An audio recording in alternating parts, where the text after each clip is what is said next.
sorry. Mr. Parker is going to finish. It won't take a minute.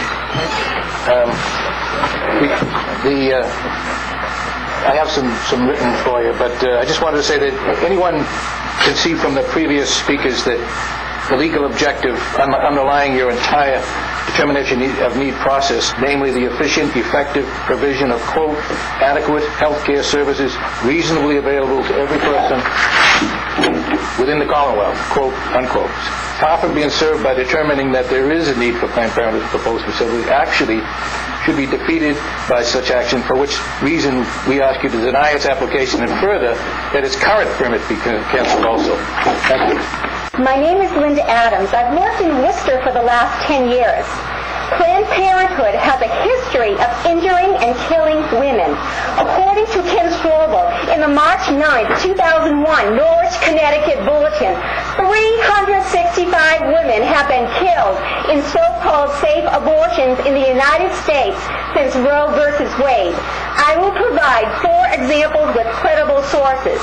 Case number 1, right here in Worcester, February 9, 1987, 22-year-old Elise Kalat had an abortion at Planned Parenthood. The abortionist's name was Brian Walsh. 2 days after her abortion, her bronchial tubes went into spasms and caused her to go into respiratory arrest. She died at UMass Memorial Hospital in Worcester on February 12, 1987. Source, Massachusetts Certificate of Death, number 22886. Just the number, right? Case number 2. According to Medical News Today, July 19, 2007, in Riverside, California, Adrika Good died after a 2007 Planned Parenthood abortion. Her mother has filed a malpractice lawsuit contending that Planned Parenthood officials gave the 21-year-old poor medical care prior to the abortion that claimed her life. On January 31st, 2007, Good went to the Planned Parenthood Abortion Center pregnant with a vaginal infection. Despite the infection, the lawsuit says Planned Parenthood staff inserted cervical dilators to prepare her for a second trimester abortion. The lawsuit says the seaweed dilators were never removed, causing the spreading of infection, leading to her toxic shock death February 14, 2007. Jack Schuler, the attorney, said if it wasn't for the negligent medical care that Adrika Good received, she would be alive today. Case number 3.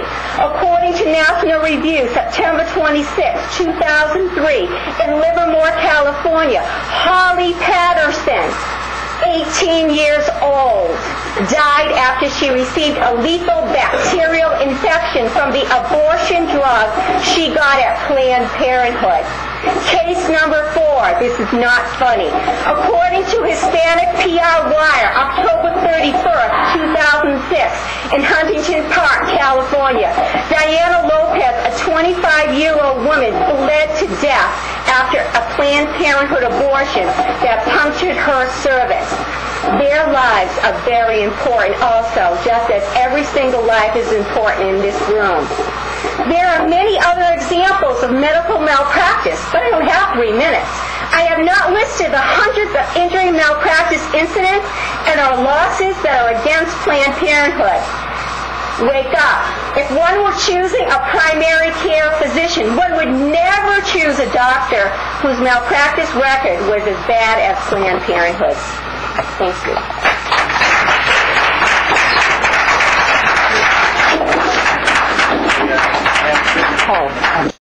My name is Jay Gillette. I live in Holden.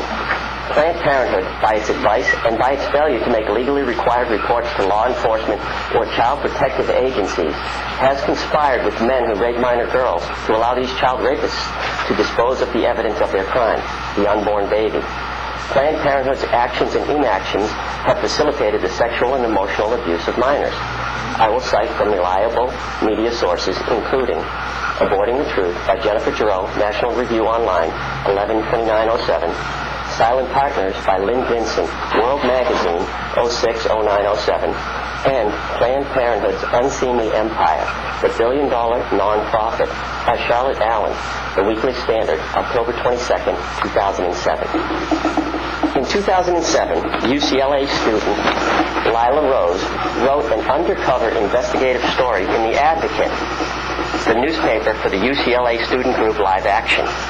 Rose posed as a 15-year-old pregnant teenager at the Santa Monica, California Planned Parenthood and told the staff that a 22-year-old man had impregnated her.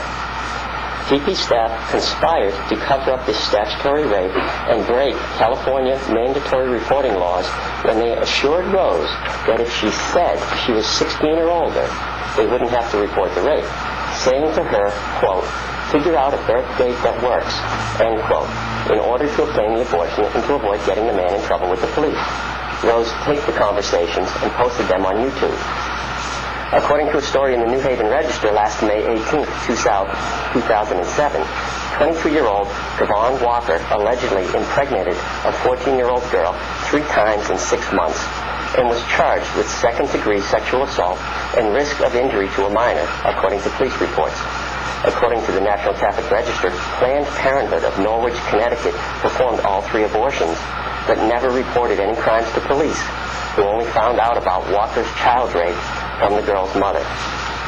The West Hartford News, Hartford Current, CNN, New York Times, and others have all reported that Adam Galt, 41, of West Hartford, was found guilty of first-degree kidnapping and sexual assault of a minor girl, whom he held for nearly a year in his filthy house.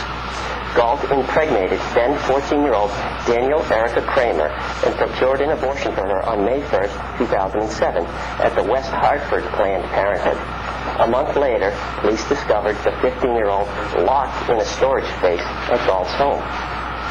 This begs the question of how yet another minor child gets an abortion at Planned Parenthood and nobody raises any questions.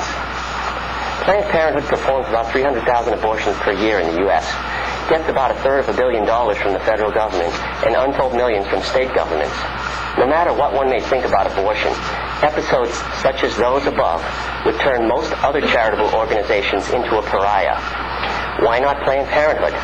Such abominable behavior cannot be reconciled with providing efficient health care to all the citizens of the Commonwealth, and we urge you to deny the determination of need request on that basis, among others. Thank you.